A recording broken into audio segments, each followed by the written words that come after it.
This is indifference curve video 2, in which we are looking at some of the properties of the indifference curve that we had derived in the first video. Uh, First, let us look at the slope of the indifference curve.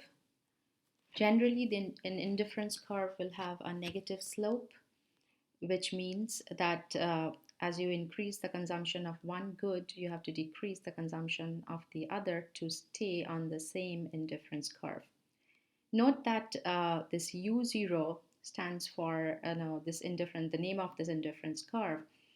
And each indifference curve basically represents some level of satisfaction or utility for the consumer.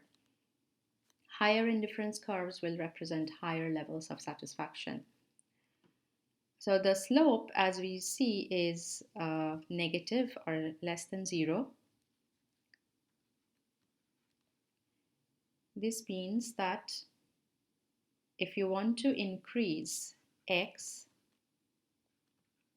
then y will decrease. Okay? The slope has a name. It is known as the marginal rate of substitution of good x for good y. So MRS x for y is basically showing you how much y you need to give up when you increase x by 1 unit. So the value of the slope, it will always be less than 0 in sign to show that they are negatively related, and then you can assign a value. So the slope will have different values at different points on the indifference curve. Now the curvature basically tells us, if you increase x, for example, what happens to the slope of the indifference curve? Slope of the indifference curve decreases. So the slope becomes flatter. Now, how do we know that? In order to measure slope of a curve, what we do is pick a point and draw a tangent along that point, on that point. So we can measure the slope of a straight line. So we measure the slope of this tangent here and then this tangent here. Just visually, you know that the line here is flatter than the line there. So at B, the line is much flatter compared to at A. Okay.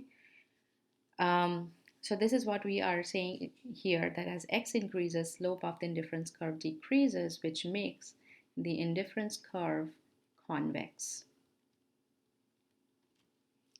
Now we come to the third property. Can indifference curves intersect?